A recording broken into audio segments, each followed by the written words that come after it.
주께 가까이 더 이 찬양 드리고 우리 시작합니다. 주께 가까이 날 이끄소서. 간절히 주님만을 원합니다. 채워주소서. 주의 사랑을 진정한 찬양 드릴 수 있도록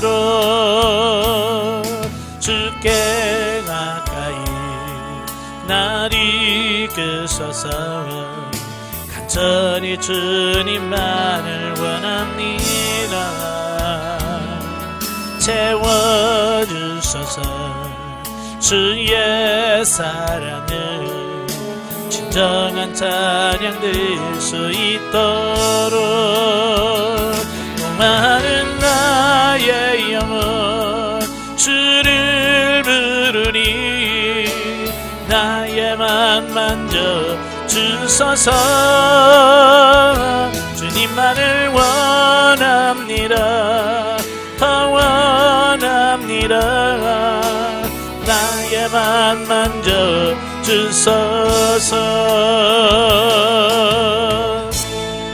아멘. 기도하겠습니다. 은혜로우신 아버지 감사합니다. 오늘 이 시간에도 우리를 훈련의 장소로 인도하시고 마태복음 6장의 말씀을 같이 상고하게 하셔서 감사합니다. 말씀은 날 때 그 말씀들이 살아있는 말씀이요 생명의 말씀이 될 수 있도록 성령님 도와주옵소서. 시종을 맡겨오며 예수님의 이름으로 감사하며 기도합나이다. 아멘. 이 시간에는 우리 마태복음 6장을 보겠는데요. 마태복음 6장의 내용이 산상수훈, 산상수훈 중에서 천국 시민의 새로운 법에 대한 말씀을 같이 나누게 됩니다. 1절부터 18절까지 보면 종교적 위선에 대한 예수님의 경고가 나와요. 자, 예수님께서는 이제 본장에서 성도들이 실제 생활에 있어서 범하기 쉬운 잘못들을 지적하고 계시는데요. 그 중에서 본문은 성도들이 빠지기 쉬운 종교적 위선에 대하여 경고를 하고 있습니다. 위선이라고 하는 말은 겉으로만 착한 체 하거나 거짓으로 꾸미는 것을 위선이라고 그래요. 그러니까 쉽게 말하면 겉과 속이 다른 거죠. 바로 우리가 이런 유혹에 참 많이 빠질 수 있어요. 유대인 과거에 이스라엘 백성들, 예수님 당시에 유대인들만이 아니라 오늘날에도 신앙생활하고 있는 많은 사람들이 바로 이 외식, 위선에 빠지는 경우가 많아요. 그러니까 남의 일이 아니죠. 자, 그래서 이 마태복음 6장은 누구에게 주어진 말씀이 아니라 나에게 주어진 말씀이라고 받으시면 돼요. 자, 여기서 예수님께서는 당시 종교 지도자들이 빠져있던 극단적 외식주의를 지적하면서 결코 그들의 전체를 밟지 않도록 교훈해주고 있다는 겁니다. 그러니까 예수님께서 이 말씀을 하신 이유는 그때 당시뿐만 아니라 이 성경을 읽고 있는 모든 세대, 오고 오는 모든 세대들에게 주어진 말씀인 거예요. 그러니까 너희들도 잘 봤지? 이렇게 위선하면 안 돼 라고 하는 그런 말씀인 거거든요. 자, 본문을 좀 더 세분해서 보면 1절부터 4절은 구제에 대한 말씀이에요. 자, 구제라고 하는 건 어려움이나 위험에 빠진 사람들을 돕거나 구해주는 것을 구제라고 그래요. 경제적으로든지 어떤 상황이든지 그 어려운 사람들을 돕는 거, 이걸 구제라고 그래요. 그런데 이들은 정말로 그 영혼을 사랑하거나 좀 하나님의 사랑으로 구제한 것이 아니라 자기 자신의 의를 드러내기 위해서 구제를 했다라고 하는 겁니다. 다시 말하면 자기의 의를 드러나는 수단으로서 구제를 이용했다라고 하는 겁니다. 다시 말하면 다른 사람들로부터 칭찬을 받고 인정을 받고 존귀를 받기 위해서, 그래서 사람들 앞에서, 보는 사람들 앞에서는 하고 사람들이 없으면 안 하고, 이게 위선적인 삶이죠. 바로 이 부분에 대해서 예수님께서 뭐라고 말씀해요? 은밀하게 해라. 오른손이 하는 것을 왼손이 모르게 하라. 그래서 구제라고 하는 것은 남을 돕지 말라는 말이 아니라 열심히 도와야 되는데 남에게 인정받고 칭찬을 받기 위해서가 아니라 정말 그 영혼을 사랑함으로 은밀하게 하라. 그래야 은밀하게 보시는 하나님께서 갚아주시겠다. 자, 우리가 보는 많은 사람들의 칭찬을 받으면 이미 세상에서 칭찬을 받는 그 순간 뭐예요? 이미 우리는 상을 이미 받은 거예요. 어쩌면 세상에서 칭찬을 받지 않아야 하나님의 칭찬을 받게 되고, 세상에서 상을 받지 않아야 하나님 앞에 사랑을 받게 되는 이런 부분들을 보게 됩니다. 그래서 즉 다른 사람에게 자신의 선행을 자랑하기 위한 수단이 아니라 하나님의 구원과 사랑에 보답하기 위한 이웃사랑의 실천 수단임을 말씀해 주고 있습니다. 예, 그러니까 하나님의 사랑에 실천하는 게 뭐냐? 그게 구제예요. 내가 하나님의 사랑을 받았어요. 하나님의 은혜를 받았단 말이에요. 내가 하나님께 받은 그 은혜와 사랑을 뭘로 갚을 수 있는가? 우리가 하나님 앞에 어떻게 갚아요? 예? 내가 하나님을 어떻게 사랑하고 어떻게 갚아요? 예. 하나님께 직접 갚을 수는 없지만 그걸 이웃을 사랑할 때 그것이 결국은 하나님께 하는 게 된다고 말이에요. 아시겠죠? 예. 그래서 사람에게 이웃에게 실천하는 것이 결국 하나님께 하는 거예요. 그래서 예수님께서 뭐라고 그래요? 예, 어린 소자에게 냉수 한 그릇 주는 것도 하나님 잊지 않고 상을 베푸시겠다. 가난한 사람, 병든 사람, 이런 사람 돕는 게 곧 나한테 하는 거다. 나중에 살펴보겠습니다. 마태복음 25장에서 그 양과 염소의 비유에 대해서 그렇게 설명하잖아요. 예수님 오실 때 양과 염소로 딱 구분되죠. 예수 그리스도의 우편에 양이, 왼편에는 염소가 있습니다.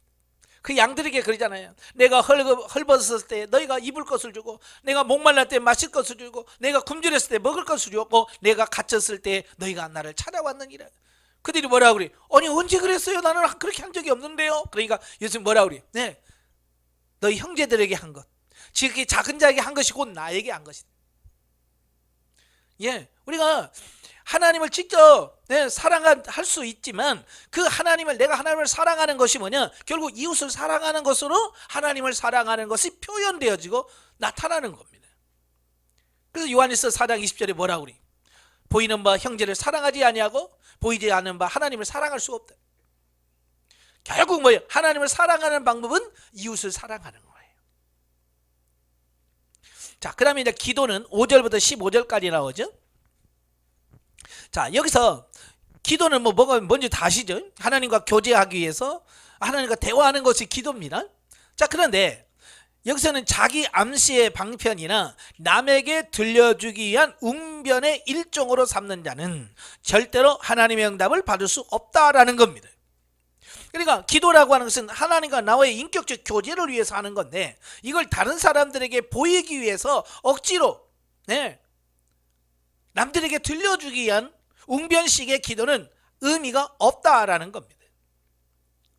그래서 내가 다른 사람보다 너보다는 기도를 많이 해, 내가 너보다 더 열정적이야 라고 하면서 보여주기 위해서 뭐요? 똑같은 기도를 되풀이하면서 중언부언하거나 미사 여구를 장황하게 늘어놓는 것. 예, 그러니까 하나님 앞에서 기도하는 것이 아니라 사람들에게 어떻게 하면 저들에게 잘 기도한다고 할까? 그래서 사람들이 듣기 좋아하는 막 미사 어구를 다 써서 기도하는 것. 그래서 회중들을 억지로 감동시키려고 애쓰는 것은 더 이상 기도가 아니다. 사람에게 하는 건 기도가 아니죠. 기도는 하나님께 하는 거예요. 하나님 앞에서 하나님에게 하는 것이 기도예요. 근데 그때 당시는 많은 사람들이 기도하면서 어떻게 합니까? 회당과 큰 거리 어귀에 서서 기도하기를 좋아했다. 그러니까 예수님 뭐라고 그래요? 골방에 들어가서 해라. 은밀히 보시는 하나님 앞에서 해라. 은밀하게 해라. 기도는 사람들에게 보이기 위해서 하는 게 아니에요. 사람들을 위해서 하는 것도 아니고 남에게 칭찬 듣기 위해서 기도하는 건 아닙니다. 이걸 분명히 이해하시면 좋겠고요. 자, 그 다음에 금식입니다. 자, 금식은 16절부터 18절까지 나오는데요. 하나님 앞에서 자기 부인과 겸손을 비는 행위다. 우리가 금식 해봤죠? 금식은 일단 우리가 음식을 먹지 않는 거죠. 육신을 위한 음식을 섭지 않는 행위가 금식입니다. 근데 왜 하느냐? 금식을 왜 하느냐라고 하는 거예요. 그것은 하나님 앞에서 자기를 부인하는 겁니다. 우리 사람은요, 이 먹는다고 하는 거, 이거만큼 중요한 거 없어요. 우리가 기본적으로 인간이 갖고 있는 그 기본 욕구 중에서 처음이나 가장 강력하고 가장 큰 게 뭐냐? 식욕이에요. 먹는 겁니다. 근데 그걸 하나님 앞에서 절제한다? 끊는다? 라고 하는 것은 뭐예요? 자기를 부인한다는 얘기예요. 자기 생명을 내놓는다, 그 얘기와 같은 거예요. 그리고 하나님 앞에 겸손을 나타내는 어떤 행위라고 볼 수 있겠어요. 결코 종교적 고행을 통하여 자신의 공로를 쌓거나 무아지경에 빠져 신비체험을 하기 위한 수단이 아니라는 말씀이에요. 중세에 많은 수도원에서 그 수도원이 잘못되어진 이유가 바로 이런 거예요. 그래서 그들은 뭐예요? 그 자기가 고행하고 막 수련하는 것이 뭐냐면 결국 자기 자신의 어떤 그 명예라고 할까요? 이런 것도 해버리는 거예요. 오늘날도 뭐 40일 기도 몇 번 했니? 뭐 금식 며칠 했니? 뭐 이런 거 가지고 하는 거 있잖아요. 이건 옳지 않다라고 하는 겁니다. 그래서 하나님께서 뭐라고 그래요? 예수님께서 남에게 보이게 하지 마라. 그래서 일부러 금식하는 것처럼 슬픈 척 하지 말고 힘없는 척 하지 말고 얼굴을 흉하게 하지 말라. 금식할 때는 머리에 기름을 바르고 얼굴을 씻으라. 이는 금식하는 자로 사람에게 보이지 않고 오직 은밀한 중에 계신 내 아버지께 보이게 하려 함이라. 하나님 앞에서 해야 돼. 예수님께서 바로 그때 당시 유대인들이 행했던 이런 세 가지, 구제, 기도, 그다음에 금식, 이 세 가지는요 유대인들이 자신의 경건을 이루는 3대 덕목으로 삼았던 거예요. 그러니까 내가 하나님을 잘 섬겨, 나 하나님 잘 믿어 라고 하는 것을 뭘로 증명할 수 있냐? 이 세 가지, 얼마나 구제하느냐, 얼마나 기도하느냐, 얼마나 금식하느냐, 이걸로 자기 자신의 경건을 드러낸 거예요. 자, 이건데 다른 사람들의 이목과 칭찬을 의식하여 위선적 태도를 취하기보다 오직 하나님 보시기에 거룩한 믿음과 삶의 자세를 지니도록 촉구한다는 점에서 모두 동일한 주제를 갖고 있다라고 하는 겁니다. 그러니까 구제나 기도나 다 다른 말이라지만 결국은 사람들 앞에서 너무 위선적으로 행하는 그들의 태도를 바꾸기 위해서, 지적하기 위해서 이 세 가지를 다루고 있다라고 하는 겁니다. 그러니까 진정 성도들의 신앙생활에 있어서 가장 치명적인 해독을 끼치는 요소는 경건의 모양을 갖추고 있으되 경건의 능력을 갖추지 않는 외식주의라고 할 수 있습니다. 사도 바울도 디모데에게 디모데후서 3장 5절의 말씀을 경건의 모양만 갖추었지 경건의 능력은 부인하는 자다라고 말씀해주고 있습니다. 오늘날도 이런 형식적인 어떤 외형적인 이런 것만 갖춘다고 되는 게 아니에요. 우리는 정말로 하나님 앞에 구제하고 기도하고 금식할 수 있는 그런 삶이 되셔야 돼요. 따라서 성도들은 언제나 하나님의 궁극적인 심판과 상급을 염두에 두고 살아가는 신전의식의 소유자들이 되어야 한다. 그러니까 유대인들처럼 사람에게 칭찬받고 사람에게 인정받으려고 하는 것이 아니라 우리는 하나님 앞에서, 이게 신전의식이라고 그래요. 그래서 종교 계획자들이 외쳤던 코람데오라고 하는 말이 바로 그런 거예요. 왜? 중세시대 때 많은 사람들이 수도원에 수동 생활하니 뭘 하니 하면서 전부 다 뭘 했어요? 사람들 앞에서 어떻게 하면 자기의 경건을 드러낼까? 그걸 목표로 해서 수도원에 들어가고 했거든요. 그런 모습을 보면서 결국 종교 지도자들이, 종교 계획자들이 한 게 뭐냐면, 야, 하나님 앞에서 해야 된다. 뭘 하든지 하나님 앞에서 해라. 신전의식, 코람데오, 이걸 주장했던 거예요. 왜? 이게 중세 꼭 유대인들과 똑같은 삶을 살고 있는 카톨릭의 그 타락함에서부터 되돌아오는 그게 코람데오였어요. 오늘 우리도 마찬가지예요. 늘 하나님 앞에서 살아가는 그 삶, 하나님 앞에서 부끄럽지 않은 삶을 사는 이것이 중요한 거예요. 그래서 구제를 할 때도 사람 앞에서가 아니라 하나님 앞에서, 기도를 할 때도 사람 앞에서가 아니라 하나님 앞에서, 우리가 금식을 해도 사람들 앞에서가 아니라 하나님 앞에서 행할 수 있는 그런 삶이 돼야 돼요. 한편 9절부터 13절까지 오면 그 기도에 대한 말씀을 하다가 주기도문을 여기서 말씀해요. 주기도문은 어찌 보면 우리가 할 수 있는 기도의 가장 모범적인 기도, 모델이라고 할 수 있겠지. 기도의 어떤 모델, 기도는 이런 식으로 해야 돼 라고 하는 모델을 하나님께서, 예수님께서 우리에게 가르쳐 준 게 주기도문입니다. 자, 근데 이 주기도문을 가만히 보면 모두 6개의 문구로 구성이 되어 있어요. 예, 그래서 이 부분을 잘 보시면 특히 전반부 세 문구가 하나님의 나라와 의에 대한 것이에요. 그러니까 하나님과 하나님의 나라를 위해서 전 세 개 문구가 가죠. 예, 하늘에 계신 우리 아버지여, 이름이 거룩히 여김을 받으시오며, 첫째, 나라가 임하옵시며 뜻이 하늘에서 이루어진 것 같이 땅에서도 이루어지리이다. 예. 자, 이렇게 나라가 임하시오며 뜻이 하늘에서 이루어진 것 같이 세 가지가 나오잖아요. 바로 이건 하나님의 나라와 하나님의 의를 구하는 것. 그 다음에 후반부 3개는 우리 자신의 현실과 관심사에 관한 것을 말씀하고 있어요. 예, 첫째, 일용할 양식, 먹고 사는 문제. 그 다음에 죄 문제. 그 다음에 시험에 들지 말고 악에서 구해달라고 하는 이 우리 인간 사이에서 우리가 겪을 수 있는 많은 문제 중에 세 가지. 그래서 하나님에 대하여 세 가지, 우리 개인의 문제에 대하여 세 가지, 이렇게 말씀해 주고 있습니다. 그러니까 이건 뭘 말하냐, 먼저 우리가 기도하되 하나님의 나라와 하나님의 의를 우선적으로 추구하래. 이미 말씀했잖아요. 먼저 너희 6장 33절에 그러잖아요. 너희는 먼저 그의 나라와 그 의를 구하라. 기도할 때 내 거 먼저 구하지 말고 먼저 하나님의 나라와 의를 위해서 기도하고, 현실에 대해서도 소홀히 해서는 안 된다. 자, 이게 무슨 말이냐면요, 하나님의 나라와 그 의만 구해갖고는 안 되고, 내가 삶 속에서 현실에 부딪히는 여러 가지 문제도 있을 때 그 문제도 기도하라, 그 말이에요. 그러니까 우리가 한쪽으로만 치우쳐도 안 돼요. 나로 하나님의 나라와 의만 구하도 안 되고, 또 현실적인 문제에 내가 필요한 이것만 구해도 안 되고, 그래서 항상 이 두 가지가 잘 조화가 돼야 된다라고 하는 겁니다. 사람들 이렇게 기도를 보면 거의가 다 현실에 너무 치우치죠.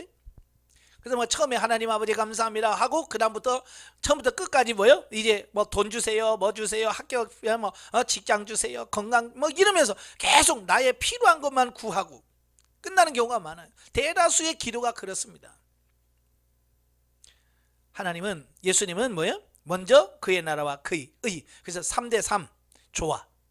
예. 기도에도 이런 조화가 필요하다라고 하는 것을 우리에게 가르쳐주고 있습니다. 자, 두 번째 단락은 19절부터 24절까지인데요. 재물의 올바른 사용법에 대해서 말씀해주고 있습니다. 자, 보면은 올바른 재물의 올바른 사용법에서 교훈하고 있는데요. 예수님께서는 결코 재물을 악한 것으로 여기지 않으셨지만, 그렇다고 당시 유대인들이 지니고 있던 재물관에 동조하지도 않으셨다. 예, 그때 당시 이 철학적 사고, 헬라 사고죠. 이건 이원론적인 사고를 갖고 있어요. 이게 뭐냐면 영은 선하고 육은 악하다. 예, 영적인 것은 선한데 이 세상적인 물질적인 것은 악하다라고 하는 이런 이원론적인 사고를 가지고 있었어요. 그런데 예수님은 절대 그것에 동의하지 않았습니다. 재물은 악한 게 아니에요. 왜? 하나님이 창조하신 거예요. 이 세상에 있는 모든 것은 누가 창조한 거예요? 예, 하나님이 창조하신 거예요. 그래서 이 세상에 있는 모든 것들은 다 선하고 아름다운 거예요. 단지 우리가 타락하고 나서 하나님이 주신 것을 선하게 사용하지 않고 악하게 사용해서 악한 것이 된 거죠. 예, 본질은 다 선하다라는 거예요. 자, 당시의 유대인들은요, 그 물질적 풍요를 하나님의 축복과 동일시하여 재물을 축적하는 일에 온갖 관심을 쏟았으나, 예수님께서는 오히려 재물의 축적보다도 그것의 올바른 사용의 주의를 기울이도록 촉구하십니다. 자, 유대인들의 그 물질관, 재물관이 뭐냐면, 예, 이 물질의 풍요는 곧 하나님의 축복과 동일시했어요. 그러니까 내가 돈이 많다, 아, 하나님의 축복하셨다, 이것과 같다로 연결시킨 거예요. 그러니까 유대인들은 어떻게든 돈을 벌어야 돼요. 지금도 세계 갑부들, 돈 많은 사람은 다 유대인들이죠. 왜 그럴까? 네, 바로 이런 재물이 곧 하나님의 축복이라고 하는 사고가 지금까지 이어진 거예요. 그 머릿속에. 그래서 어떻게 하든지 수단과 방법을 동원해서 물질을 쌓아요. 그러면 사람들이 인정을 하죠, 존경을 하죠. 또 돈은 곧 힘이거든요, 권력이거든요. 그러니까 어떻게 하든지 물질을 쌓으려고 시도하는 이런 부분입니다. 근데 예수님께서는 그 재물을 얼마나 쌓아두느냐, 축적의 문제가 아니라는 겁니다. 그 재물을 어떻게 사용하느냐가 더 중요하다라고 하는 것을 말씀해 주고 있습니다. 예, 뭐 우리 속담에도 뭐 개같이 벌어서 정승같이 쓰라는 말이 있잖아요. 예, 물질을 어떻게 사용하느냐라고 하는 것이 굉장히 중요하다. 자, 그걸 교훈해 주고 있는 말인데요. 자, 즉 재물은 그 자체가 목적을 지니기보다 적절한 사용법을 통하여 하나님의 뜻을 수행하고 이웃의 유익을 도모하는 수단에 불과하다는 것이다. 예, 재물 자체는 그 목적이 아니에요. 근데 우리는 뭐요? 100억이 목표요, 10억이 목표요, 연봉이 1억이 목표요 하고 우리는 이 물질이 어쩌면 내 삶의 목표가 되어서 살아갈 때가 많아. 여러분, 물질은 절대로 우리의 삶의 목표가 될 수가 없어요. 이건 뭐냐? 물질이라고 해서 내가 하나님의 뜻을 이루고요, 이웃을 사랑하고 구제하는 데 필요한 어쩌면 수단에 불과한 거예요.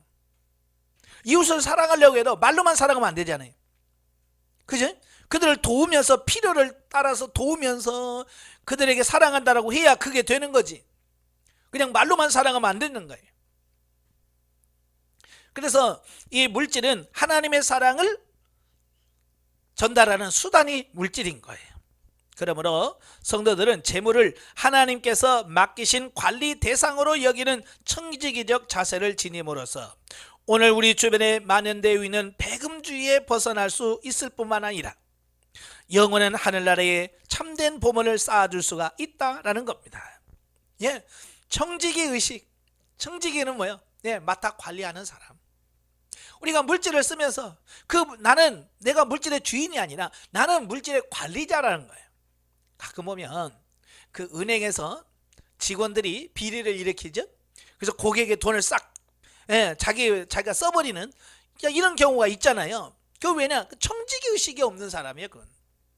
이건 내 돈이 아니야. 이건 고객의 돈이고 내 거 아니야 라고 해야 그 고객의 돈에 손은 안 돼. 근데 뭐요? 돈을 자꾸 취급하다 보면 이거 전부 내 건데. 그래서 어떻게 하면 그걸 빼낼 수 있는가? 그래서 부정한 방법으로 그 돈을 빼는 거죠. 그 청지기 의식이 없어서 그래. 오늘 우리도 마찬가지예요.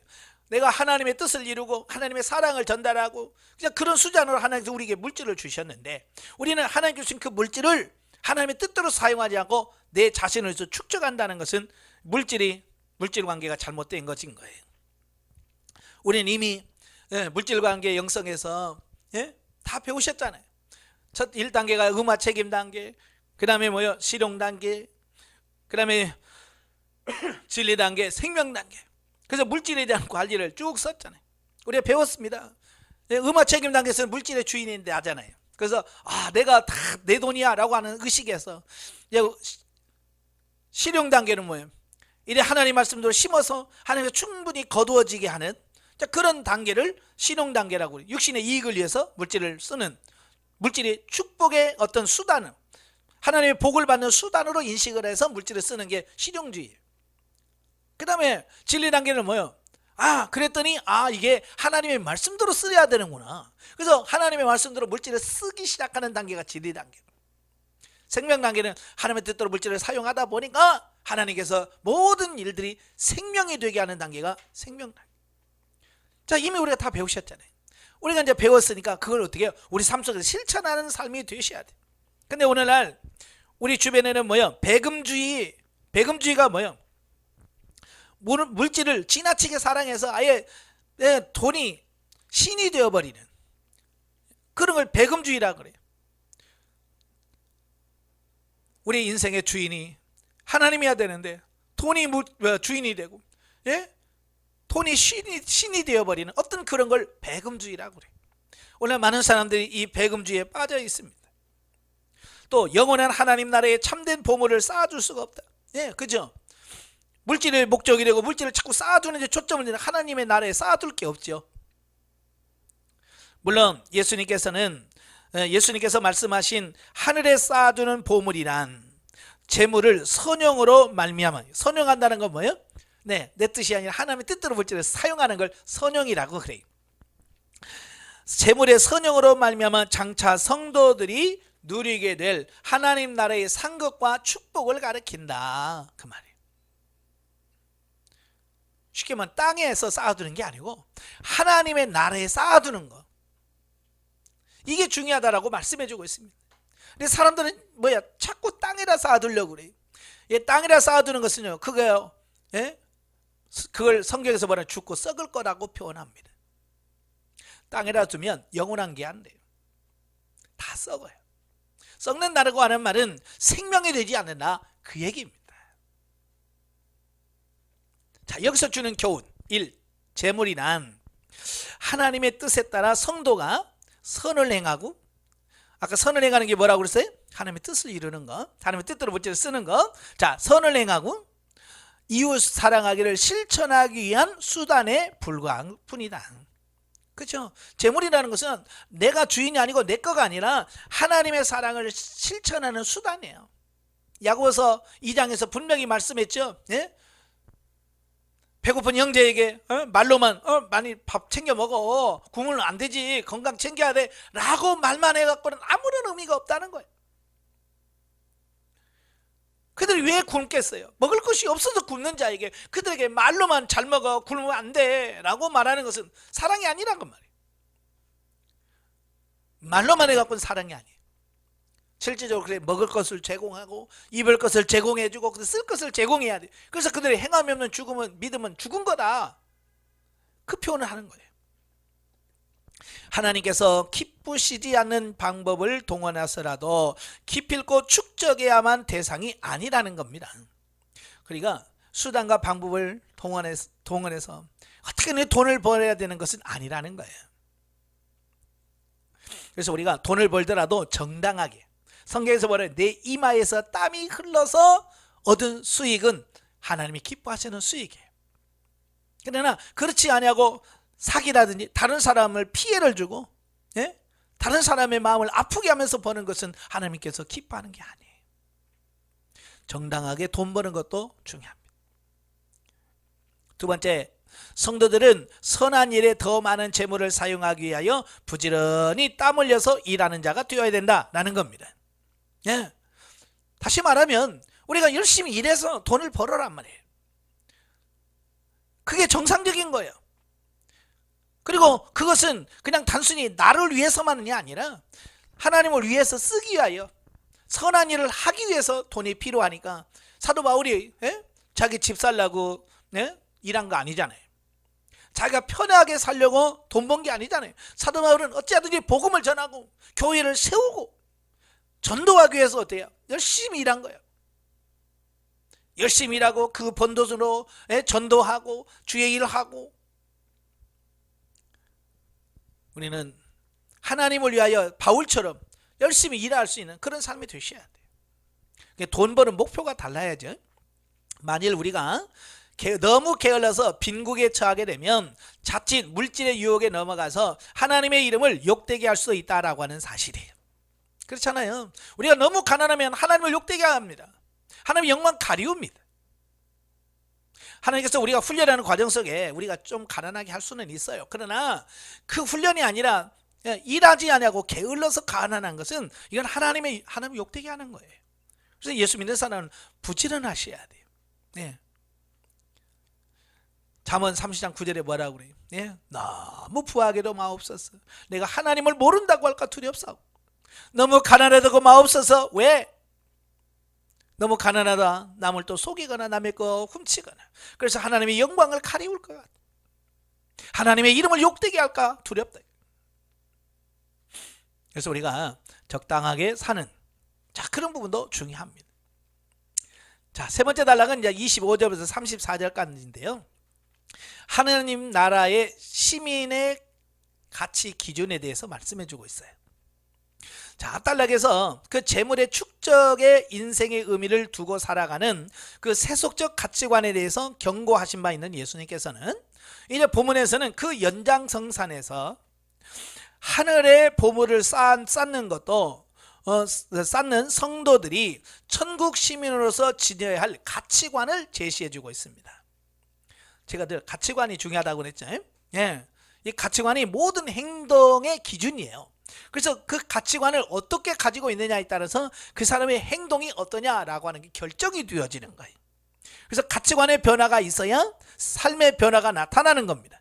그래서 예수님도 지금 계속해서 마태복음 5장, 6장, 7장이 산상수훈인데요. 다 뭐냐? 우리의 가치관을 기본적으로 바꾸기를 원하시는 말씀인 거예요. 즉 광야에서 마귀로부터 시험을 당하실 때 예수님께서 사람의 생사화복이 물질 소유의 유모에 좌우되지 않고 하나님의 능력에 달려있음을 있다는 사실을 강조했습니다. 그죠? 마귀가 너 배고프지? 이 돌 떡같이 생겼는데 이거 떡으로 만들어 먹어. 예수님은 분명히 그걸 할 수 있는 능력이 있습니다. 예, 돌로 떡을 만들 수 있고요. 아니 돌이 없어도 떡을 만들 수 있습니다. 그런데도 주님 뭐라고 그래? 야, 사람이 떡으로만 사는 게 아니다. 하나님의 입에서 나오는 모든 말씀으로 사는 거지 떡으로만 사는 것이 아니다 라고 해서 마귀가 가지고 있는 기본적인 물질의 소유에 대한 어떤 그런 가치관을 완전히 바꿔놔버린 거야. 원래 많은 사람들이 떡으로 사는 줄 알아. 먹어야 사는 줄 안다 그 말이에요. 물론 먹어야 살겠지만 더 중요한 게 있다 그 말이에요. 성도들이 세상 사람들처럼 재물 축적에 온갖 관심을 다 기울이지 않는다고 해서 결코 육신의 생명을 유지할 수 없게 되지는 않을 것이라고 약속하십니다. 다시 말하면 우리가 이 땅에서 돈 막 돈에 그렇게 미치지 않아도 우리 다 먹고 살 수 있도록 하나님께서 허락해 주신다라고 하는 사실입니다. 예를 들어서 설명하잖아요. 야, 새를 봐라. 그들이 뭐 농사를 짓냐 뭘 짓냐 아무것도 없더라. 공중에 새는 아무것도 없어. 들의 백합화를 봐라. 기쌈도 하지 않는다. 그러나 솔로몬의 옷도 적군만도 못했다. 하나님께서 기본적으로 우리의 필요를 아시고 채워주시고 우리를 살게 하신다라고 하는 것을 말씀해 주고 있는 겁니다. 그리하여 결국 보면은 성도들로 하여금 의식주에 대해 지나친 염려와 불안을 떨쳐버리고 오히려 하나님의 나라와 의에 대하여 모든 관심을 집중하도록 촉구하고 있다라고 하는 겁니다. 자, 이 말은 오해가 있으면 안 됩니다. 오해하면 일하지 말고 그냥 놀으라는 얘기인가? 게으르라는 말인가? 저는 절대로 그런 말은 아닙니다. 예, 일하지 말라는 말이 아니에요. 여기서 말하는 건 뭐예요? 지나치게 먹고 사는 그 문제에 집착하지 말라는 얘기죠. 예? 그게 삶의 목표가 되어서는 안 된다 그 말입니다. 가치관을 바꾸라는 얘기예요. 만약 성도가 하나님 나라의 가치관에 따라서 이 생의 문제에 관한 일체 염려를 불식시키고 삶의 우선순위를 영적인 문제에 둔다면 하나님께서는 그에게 필요한 모든 것을 채워주실 것이다 라고 하는 겁니다. 아멘. 예, 이거 뭐야? 삶의 우선순위가 뭐냐? 그 삶의 우선순위가 바로 돼야 된다는 겁니다. 먹고 사는 게 문제가 아니라 하나님의 의를 뜻을 이루는 것이 우선이다. 그게 먼저다 라고 하는 우선권 문제예요.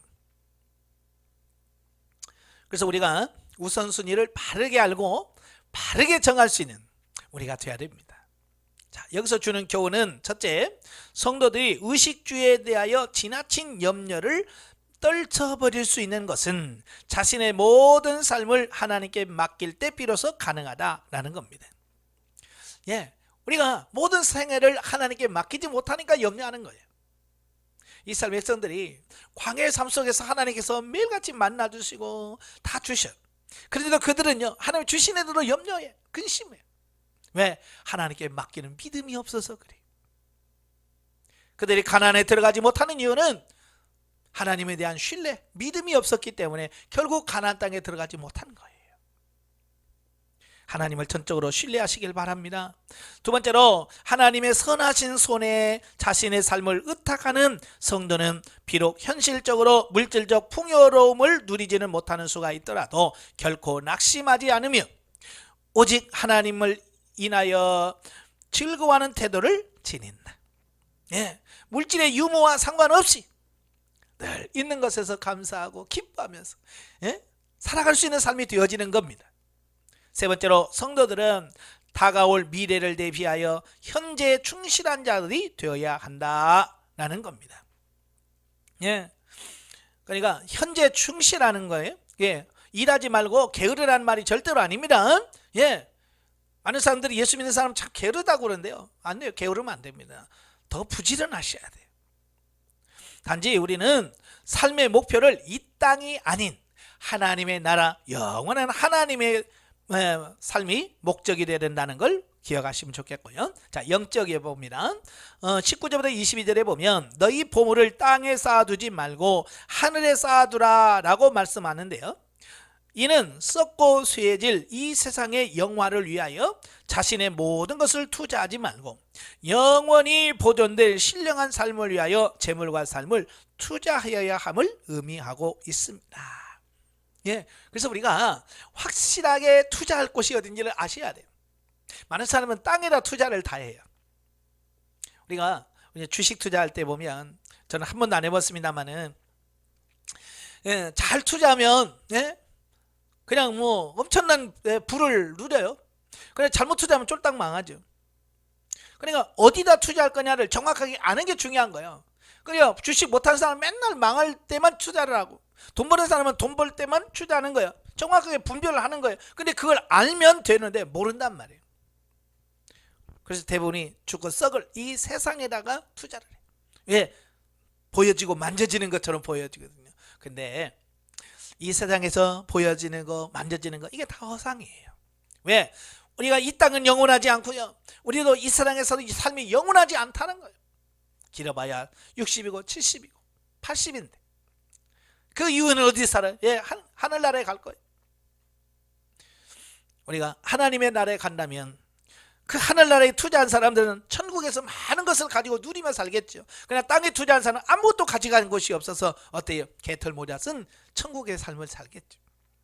투자를 잘 하셔야 돼요. 31절 33절에 보면 세상적인 염려와 근심은 영적 삶의 자매가 되어서 세상 사람들의 삶과 다를 바가 없게 됩니다. 우리도 염려하고 근심한 사람은 세상 사람들하고 뭐 다를 바가 뭐 있어? 똑같지. 그래서 예수님은 주어진 모든 상황을 근심과 걱정 대신 감사함으로 받아들이고 하나님의 뜻에 따라 구할 것을 말씀해 주고 있습니다.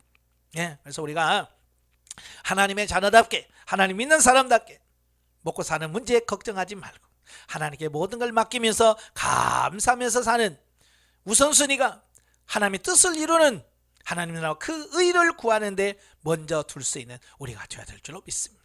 자, 마지막 결론입니다. 계시발전사적 연구를 보면 오늘은 양식에 대한 부분을 같이 보려고 그래요. 11절에 보면 양식에 대한 말씀을 합니다. 오늘날 우리에게 일용할 양식을 주시옵고 그랬죠? 양식이 나와. 양식이라는 게 뭐예요? 모든 음식을 나타내는 용어예요. 우리가 먹고 사는 이런 부분들을 양식이라고 말합니다. 그 양식에는 두 종류가 있어요. 육의 양식이 있고 영의 양식이 있는 거예요.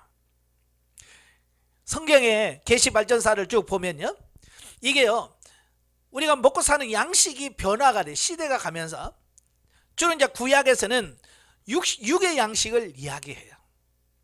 물론 구약에서도 이 양식의 개념이 바뀔 것을 비유적으로 말씀해 주셔요. 그냥 신약시대에 와서 예수님이 궁극적으로 양식에 완전히 변화가 된다는 것을 가르쳐 줍니다. 첫째, 우리가 창세기 1장 29절부터 30절을 보면 하나님께서 이 천지 만물을 창조하시고요, 인간을 창조하시고 우리에게 다스리고 정복해라라고 하는 말씀을 주시고 나서 그 일을 할 수 있도록 우리에게 먹을 것을 주셨어요. 양식. 하나님이 이르시되 내가 온 지면에 씨 맺는 모든 채소와 씨 가진 열매 맺는 모든 나무를 너희에게 주노니 너희 먹을 거리가 되리라. 하나님께서 우리 인간에게 그 일들을 다 하시고 우리의 몫으로, 우리가 먹고 사는 양식으로 지정해 준 게 뭐예요? 씨 맺는 모든 채소와 씨 가진 열매 맺는 모든 나무. 이게 우리의 양식입니다. 인간의 양식이었어요. 그 치과 우리 치과 치아를 연구하시는 분들이 보면 우리 사람의 치아 구조가 이 고기를 먹게 돼 있지 않대요. 이 과일을 먹고 살 수 있도록 이 우리 치아 구조가 이 과일을 먹고 살 수 있도록 거기에 아주 적합하게 구성되어 있게 이 치아 구조랍니다. 그래서 저도 그렇지만 고기를 먹고 나면 항상 뭐예요? 이에 끼어요. 그죠? 그래서 꼭 이쑤시개를 찾는데 바로 왜냐하면 우리 사람은 그런 육식을 하도록 처음에 만든 치아 구조가 그 육식을 하도록 만든 게 아니라는 거예요. 그러나 나중에 이제 그 양식이 바뀌면서 이제 육식을 취하게 되죠. 예. 자, 그러나 먼저 우리에게 주신 양식은 씨가 진 씨 맺는 모든 채소와 씨가 진 열매 맺는 모든 나무의 열매. 이게 우리 양식이었어요.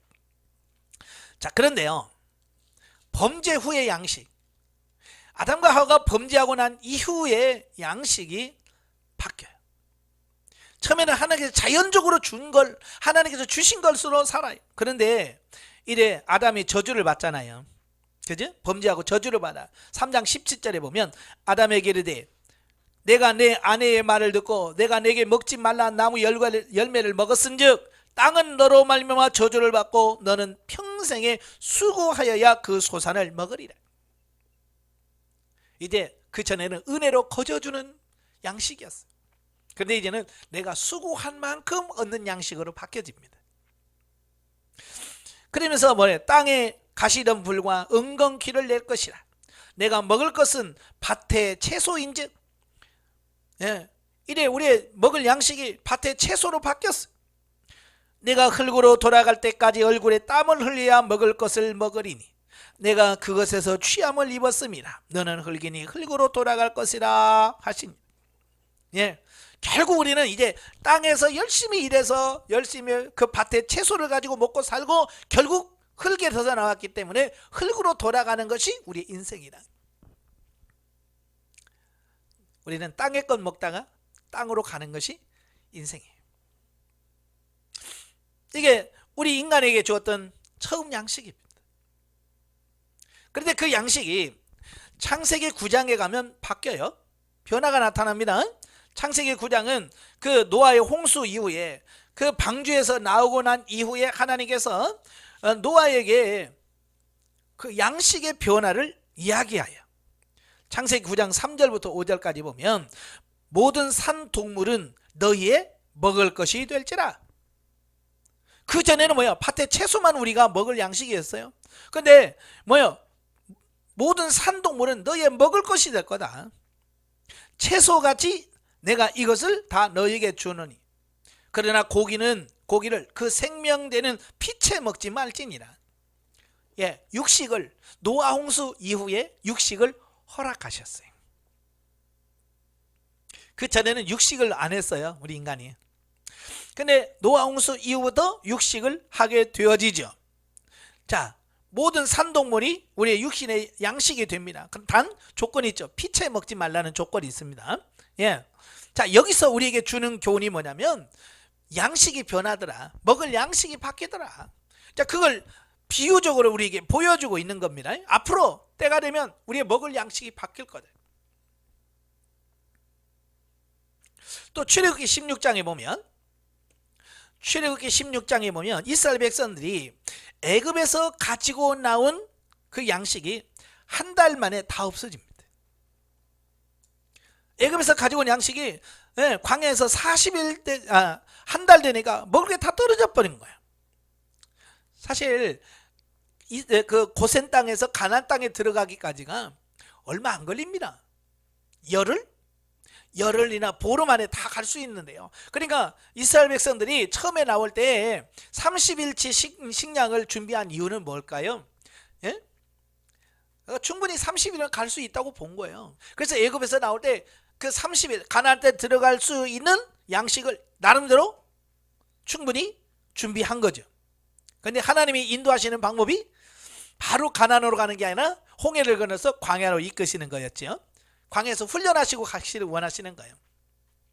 그러니 갑자기 예정보다도 광야 기간이 길어짐으로 말미암아 그들이 가지고 오는 양식이 한 달 만에 떨어진 거예요. 그러니까 그들이 하나님 원망하죠. 우리를 여기서 굶겨 주려고 하느냐라고 하는 거죠. 그때 하나님께서 그들에게 뭘 말씀합니까? 만나를 주십니다. 13절에 출애굽기 16장 13절에 보면 저녁에는 메투라기가 와서 진에 덮이고 아침에는 이슬이 진 주위에 있더니 그 이슬이 마른 위에 광야 지면에 작고 둥글며 서리 같은 것이 있었느니라. 이스라엘 자손이 보고 그것이 무엇인지 알지 못하여 서로 이르되 이것이 무엇이냐 하니 모세가 그들에게 이르되 이는 여호와께서 너희에게 주어 먹게 한 양식이라. 이 만나라고 하는 말이 뭐예요? 이것이 무엇이냐 그런 뜻이에요. 그러니까 아침에는 막 땅에 쫙 깔렸는데 이게 뭔지를 모르는 거예요. 그래서 이게 뭐지? 그게 만나예요. 자, 하나님께서 광야에서 그들이 만나를 허락하신 거예요. 예, 그 만나는 그걸 먹고 육신이 광야에서 40년 동안 그걸 먹고 살아. 근데 이 광야에서 준 양식은 육의 양식이에요. 그러나 그것은 나중에 신약시대에 양식이 바뀌어질 것에 대한 비유와 모형이라는 거예요. 그래서 신명기 8장 3절에서 뭐라고 그래요? 신명기 8장 3절에서 너를 낮추시며 너를 줄이게 하시며 또 너도 알지 못하며 내 조상들도 알지 못하는 만나를 내게 먹이신 것은, 예? 만나를 주신 이유를 설명합니다. 이게 뭐예요? 사람이 떡으로만 사는 것이 아니요 여호와의 입에서 나오는 모든 말씀으로 사는 줄을 내가 알게 하려 하심이라. 단순히 육신만 살리기 위해서가 아니에요. 하나님의 입에서 나오는 모든 말씀으로 사는 줄을 알도록 하려고 하나님께서 만나를 허락하셨다라고 말하는 겁니다. 그러니까요, 처음에 심해진 채소와 나무의 열매가 우리의 양식이었어요. 그러다 범죄한 이후에 땅에서 우리가 수고해서 얻은 것들이 우리의 양식이 돼요. 그러다가 노아 홍수 심판 이후에는 육식을 우리의 양식으로 변화시켜 주죠. 그러면서 광야에서는 만나를 주셔요. 그 만나가 뭐예요? 육의 양식이에요. 이걸 보면 구약에서는 전부 다 뭐냐면 육신의 양식을 공급하시는 하나님이에요. 그래서 구약에서는 주로 육신의 양식을 이야기하면서 언젠가는 이게 바뀌어질 거야, 너희가 먹고 사는 양식이 바뀌어질 거야 라고 말씀해, 그걸 비유적으로 만나 또 육식 이런 걸 통해서 우리에게 가르쳐 주는 겁니다. 결정적으로 신약시대에 와서 예수님께서 이 양식의 변화를 확실하게 말씀합니다. 그게 어디서 가느냐? 요한복음 4장입니다. 요한복음 4장. 요한복음 4장은 우리가 수가성 여인과의 대화죠. 그 수가성 여인과 대화하고 그 수가성 여인이 예수님을 만나고 나서 동네에 들어가서 야 내가 우리가 그러던 메시아를 만났다라고 외치고, 그동안에 먹을 양식을 구하러 갔던 제자들이 돌아와서 예수님께 드십시오, 잡수소서. 그때 예수님께서 하신 말씀이 있어요. 내게는 너희가 알지 못하는 먹을 양식이 있느니라. 제자들이 음식을 구해서 드세요 납비요 라고 말하니까 예수님이 뭐라고 그래요? 나는 너희가 알지 못하는 먹을 양식이 있다. 제자들이 이해를 못했어요. 그래서 그 사이에 누가 잡수실 것을 갖다 드렸나? 그때 예수님께서 뭐라고 그래요? 나의 양식은 나를 보내신 이의 뜻을 행하며 그의 일을 온전히 이루는 이것이니라. 제자들은 입으로 먹는 양식을 생각했는데 예수님께서 그게 아니라 나의 양식은 나를 보내신 이의 뜻을 행하며 그의 일을 온전히 이루는 것이 뭐예요? 이게 나의 양식이라. 쉽게 말하면 영의 양식을 얘기하고 있는 거예요. 그러니까 구약 성경에서 채식에서 육식으로 또 만나를 허락하신 것은 다 뭐예요? 양식이 바뀔 것을 말씀해 주고 있는데 그 양식이 언제 바뀌냐? 예수님을 통해서 완전히 바꾸는 거예요. 진짜 중요한 게 뭐냐? 양식이다.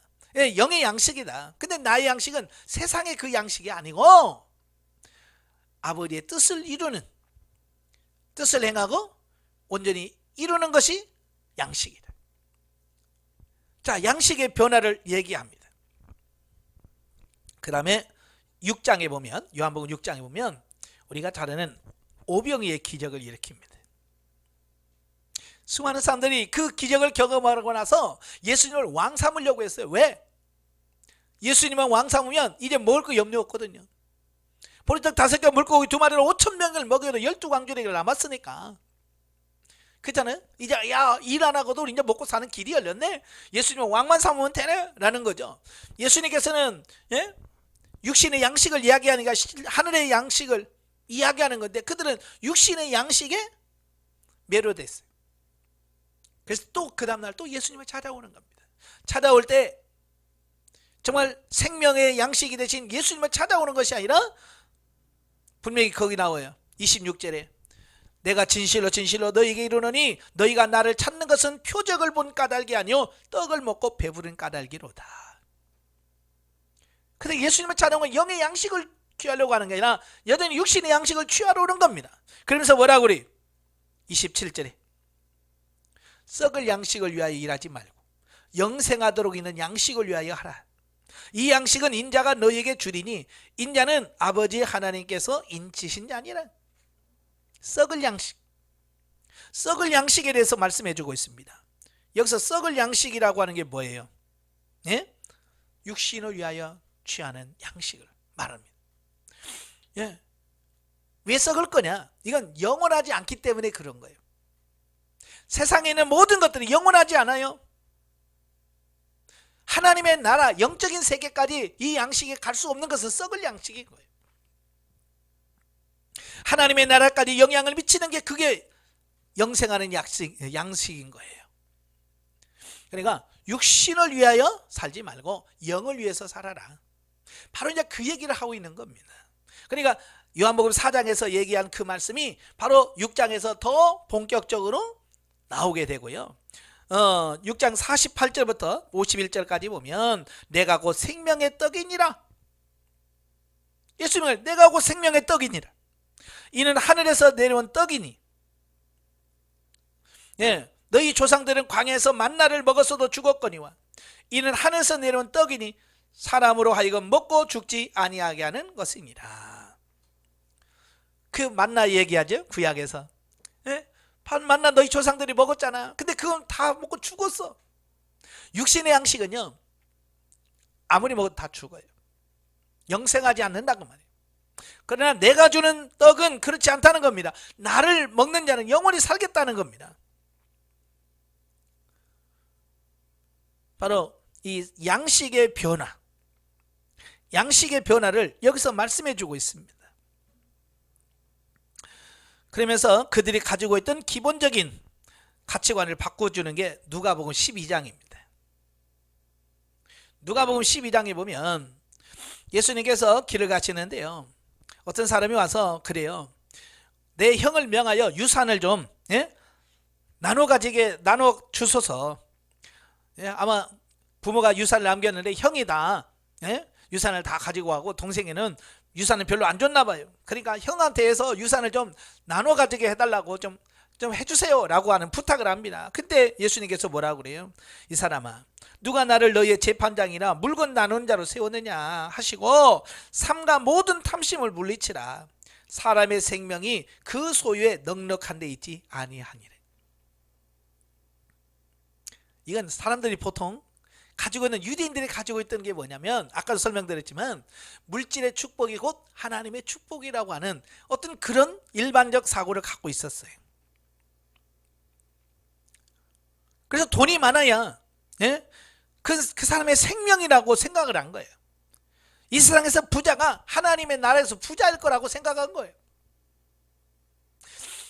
바로 그 부분에 대해서 예수님께서 완전히 그들의 틀을 바꿔버리는 겁니다. 사람의 생명이 그 소유에 넉넉한 데 있지 않다. 너희는 돈을 많고 부자가 많아야 하나님의 나라 가서 상을 받고 넉넉하게 잘 산다라고 생각하는데 그게 아니다라고 완전히 그들이 가지고 있는 기본적인 가치관을 뒤엎어버린 겁니다. 이 세상에서 그래요? 돈 많은 사람이 복 받은 사람인가? 아니에요. 그게 아니라는 거예요. 예수님께서 그걸 지금 말씀해 주고 있는 겁니다. 우리가 속으시면 안 됩니다. 아시겠죠? 예. 이제 예수님께서 육의 양식에서 영의 양식으로 이걸 바꿔주셔야 해요. 양식의 변화입니다. 그래서 지금도 우리가 먹고 사는 게 목적이 되고 먹고 사는 문제를 살면 이건 구약 시대예요. 이미 지나간 시대예요. 근데 지금도 우리 교회 성도들이 또 수리했다고 하면서도 여전히 먹고 사는 문제 때문에 헤매. 먹고 사는 문제 그냥 거기에 쑥 빠져가지고 기도도 못해요. 예? 봉사도 못해요. 하나님 뜻 살지도 못해요. 그냥 먹고 사는 그 문제 때문에 매여서 그렇게 사는 거예요. 불쌍한 사람이에요.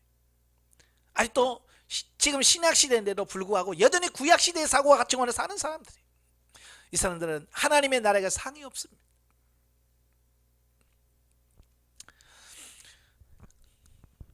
그러면서 베드로전서 2장 2절에 보시면, 베드로전서 2장 2절에 보면 이제 우리 영의 양식에 대한 말씀을 합니다. 예, 갓난 아이들 같이 순전하고 신령한 젖을 사모해라. 그래서 신령한 젖을 사모하래. 여기서 젖은 뭐예요? 하나님의 말씀인 거예요. 이제 저와 여러분들이 내 영의 양식이 뭐예요? 하나님의 말씀이 내 영의 양식인 겁니다. 그래서 하나님의 말씀을 우리가 취하고 하나님의 말씀을 많이 먹어야 내 영이 강건해질 수 있는 겁니다. 근데 단순히 성경을 읽는다고 해서 이게 다 영의 양식이냐? 아까 설명드렸잖아요. 아버지의 뜻을 행하는 거고 오늘 아버지의 뜻을 이루는 것이 양식이다. 단순히 말씀만 가지고 있는 게 아니에요. 안다라고 하는 말, 베드로후서 3장 18절에 보면 우리 주 예수 곧 구주 예수 그리스도와 그리스도의 은혜와 그를 아는 지식에서 자라가라. 그를 아는 지식. 이거 단순히 안다라고 하는 말은 머릿속에서 안다라는 말이 아니에요. 야다라고 하는 말이에요. 기노스코라고 하는 말은 뭐냐면 내가 경험적으로 체험적으로 아는 것을 말해요. 다시 말하면 하나님의 말씀대로 살아서 그걸 경험적으로 알아가는 걸 말합니다. 그게 양식이 되어지는 거예요. 근데 오늘날 많은 성도들은요, 그냥 성경만 주야장창 읽어. 성경만 주야장창 읽고 그대로 살지 않아. 그러니까 지식은 되는데 삶이 안 되니까 영이 성장하지 않아요. 왜? 여러분, 제가 늘 그러잖아요. 성경은 레시피다. 음식을 만드는 레시피에 불과하다. 그걸 내 삶 속에서 실천하고 적용하는 것이 뭐예요? 그걸 요리가 되어서 실제로 내가 먹는 양식이 되어지는 거예요. 성경 말씀만 가지고는 안 돼요. 그 말씀을 가지고 실천해야 돼야 돼요. 성경에서 서로 사랑해라 안다고 해서 사랑이 되는 게 아니라 아멘 사랑해야 되는구나. 그래서 하나님 어떻게 사랑할까요? 라고 해서 원수를 아버지 어떻게 사랑할까요? 라고 해서 하나님께서 야 먹을 것을 갖다 줘라 라고 말했을 때 정말 먹을 것을 갖다가 원수에게 줄 때 이게 뭐야? 진짜 사랑하라는 말씀이 실제가 되어지고 그게 양식이 되어지고 그 과정을 거쳐서 우리 영이 사는 겁니다. 아는 지식이 바로 그거예요. 성경을 많이 읽으셔야 돼요. 우리 수료하신 분들은 1년에 최소 성경을 2독 이상은 하셔야 돼요. 예. 많은 분들과 상담하면서 보면 1년에 3독 이상씩 하시는 분도 계시고, 예? 너무 그런 분들 보면, 예? 예. 제가 행복해요.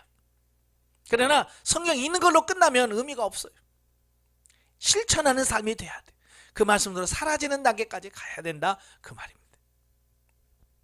자, 신약 시대는 오늘 교회 시대, 교회 시대, 성령 시대는 하나님의 말씀이 양식이에요. 하나님 말씀대로 사는 게 양식입니다. 이제 여러분 적극적으로 양식을 풍성한 양식을 갖기를 바라요. 그런데요, 하나님의 나라, 영원 천국에 가면 양식이 또 달라져요. 하나님의 나라 새하늘과 새 땅에는 양식이 또 달라집니다. 자, 그게 계시록 22장 1절과 2절에 나옵니다. 그가 또 수정같이 맑은 생명수의 강을 내게 보이니 하나님과 및 어린 양의 보좌로부터 나와서 길 가운데로 흐르더라. 강 좌우에 생명나무가 있어 12가지 열매를 맺되 달마다 그 열매를 맺고 그 나무 잎사귀들은 만국을 치료하기 위하여 있더라. 그랬습니다. 자, 여러분들이 나중에 이제 새하늘과 새 땅 하나님의 나라에 가시면 이제 그때는 양식이 또 달라. 그때도 뭐 성령 읽고 순종하는 게 아니라 그때는 생명수 강가에서 자라나는 과일, 매달마다 열리는 그 열매를 먹고 사는 거예요. 이건 뭘 말합니까? 천국에서 먹을 양식이 달라져. 우리 지금은 그걸 우리는 못 먹어요. 우리가 지금 먹을 수 있는 양식은 영의 양식까지, 육신의 양식과 영의 양식을 같이 취해야 됩니다. 그래서 육신의 양식을 취할 때 육이 건강하고 영의 양식을 취할 때 영이 건강해지는 겁니다. 그래서 우리는 지금 영의 양식과 육의 양식을 조화롭게 잘 갖추는 이 부분이 중요한 겁니다. 어느 한쪽으로 치우치면 안 돼요. 생명수 강의 열매는 이제 새하늘과 새 땅이 되어야 주시는 거예요. 오늘 이 시간 여러분들이 내가 어떤 양식을 위하여 일할 것인가, 예수님 말한 죽고 썩을 양식을 위해서 내가 살 것인가, 구약시대 육신의 양식을 위해서만 살 것인가. 이제는 그게 아니라 신약시대는 영의 양식이라고 그랬어요.